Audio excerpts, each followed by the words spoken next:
Leading the way, Mount & Blade 2 Bannerlord is one of the closest experiences to Kingdom Come Deliverance 2 if you love grounded medieval warfare and systemic gameplay.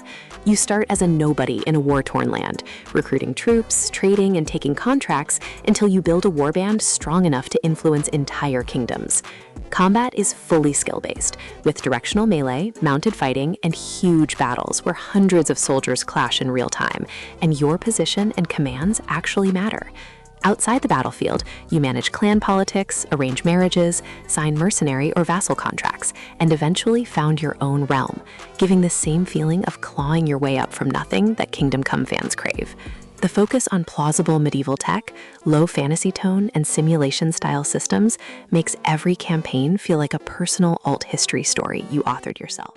Next, The Witcher 3 Wild Hunt leans more into dark fantasy, but it shares Kingdom Come's love for believable medieval culture, political intrigue, and consequences for your choices.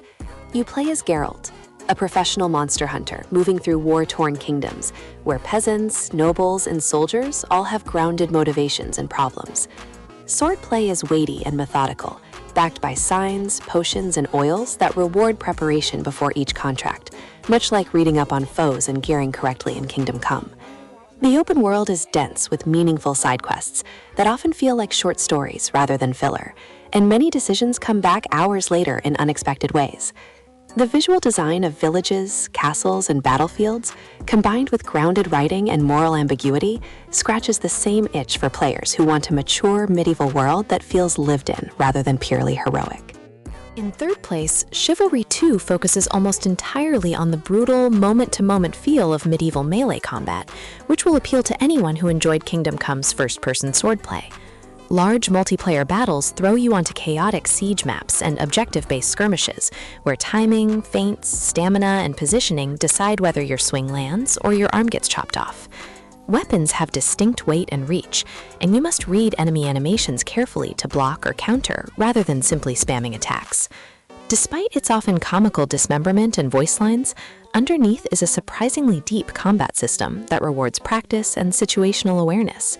Playing different classes, defending castle gates, pushing siege towers, and clashing in muddy fields all capture the visceral mess of medieval warfare in a way that feels raw and tactile, even without the RPG elements of Kingdom Come.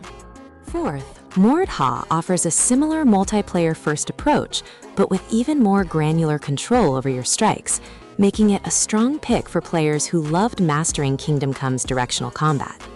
You customize your fighter's loadout and armor, then head into duels, skirmishes, or large-scale modes, where reading your opponent and manipulating your weapon angles are crucial. The combat system allows for feints, morphs, chambers, and drags, turning high-level fights into intense mind games where a single misread can cost you your head. Maps feature castles, villages, and open battlefields with siege equipment and horses, contributing to the gritty medieval atmosphere. While it doesn't offer story or progression like an RPG, the sheer depth of its melee mechanics gives that same satisfaction of slowly becoming a lethal, technically skilled warrior over many hours.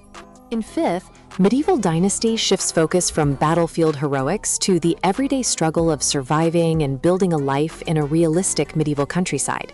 You start as a lone peasant with almost nothing and gradually build a village by hunting, farming, crafting, and constructing homes, while managing resources through seasonal changes. The game mixes first-person exploration and survival with light management and social systems, letting you recruit villagers, form a family, and create a self-sustaining settlement. There is no heavy fantasy layer. Instead, it leans into historically inspired tools, architecture, and daily routines that make life feel harsh but rewarding. For fans of Kingdom Come who enjoyed simply existing in a believable medieval world, hunting in forests, talking to commoners, and watching a settlement grow, this offers a slower but very immersive alternative. At number 6, Manor Lords pushes Kingdom Come's love for grounded medieval Europe into the realm of city building and tactical battles. You act as a regional lord, responsible for laying out villages, managing resources, and guiding organic settlement growth shaped by realistic road placement and economic needs. Citizens are individual simulated people who farm, craft, and trade, and your choices in taxation and expansion directly affect their prosperity and loyalty. When conflict arises, you raise levies from your population and lead them in real-time battles where terrain, formation, and morale matter more than flashy abilities. The low-fantasy, historically inspired aesthetic, combined with a focus on logistics and social stability, appeals to players who enjoyed Kingdom Come's slower, grounded side and wanted to see what it feels like to be the Lord, not just the commoner. 7th, Wartales offers a gritty, low-fantasy mercenary simulator that echoes Kingdom Come's grounded tone and emphasis on survival in a harsh medieval world. You lead a band of hired swords traveling across war-ravaged lands, taking contracts, hunting bandits, and trying to keep your company fed, paid, and alive. Turn-based combat emphasizes positioning, armor, and stamina, with injuries, morale, and limited resources turning each fight into a risk versus reward calculation.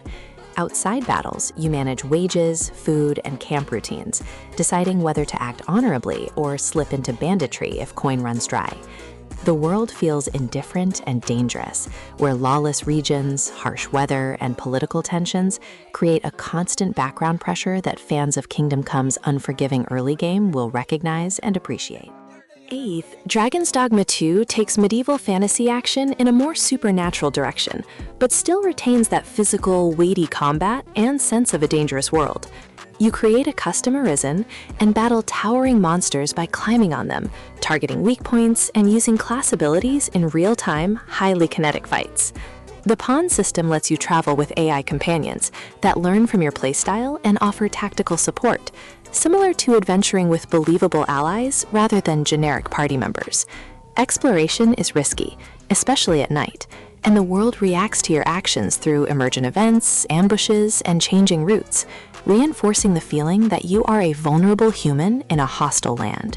For players who liked Kingdom Come's grounded melee, but want more fantastical enemies and abilities without losing the sense of weight and danger, it is a strong fit.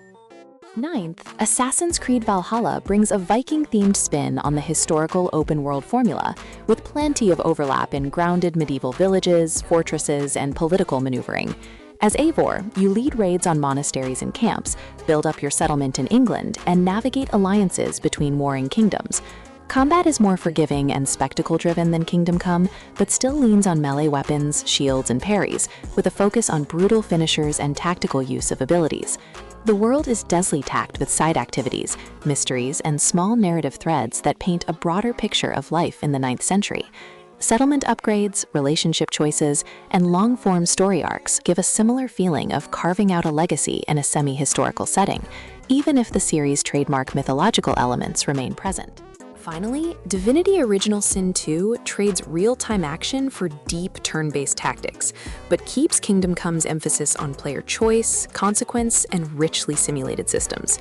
You control a party of characters in an isometric view, using environmental interactions like electrifying water, igniting oil, or poisoning clouds to gain advantages in combat. The narrative is highly reactive, with quests that can be approached in multiple ways and decisions that can lock or unlock entire storylines based on how you solve problems and treat NPCs. The setting skews more high fantasy, but its writing, faction politics, and moral grayness mirror the complexity Kingdom Come fans often look for. For those who loved making meaningful decisions in a detailed RPG world and do not mind switching from first-person swords to tactical party combat, it delivers one of the richest role-playing experiences available.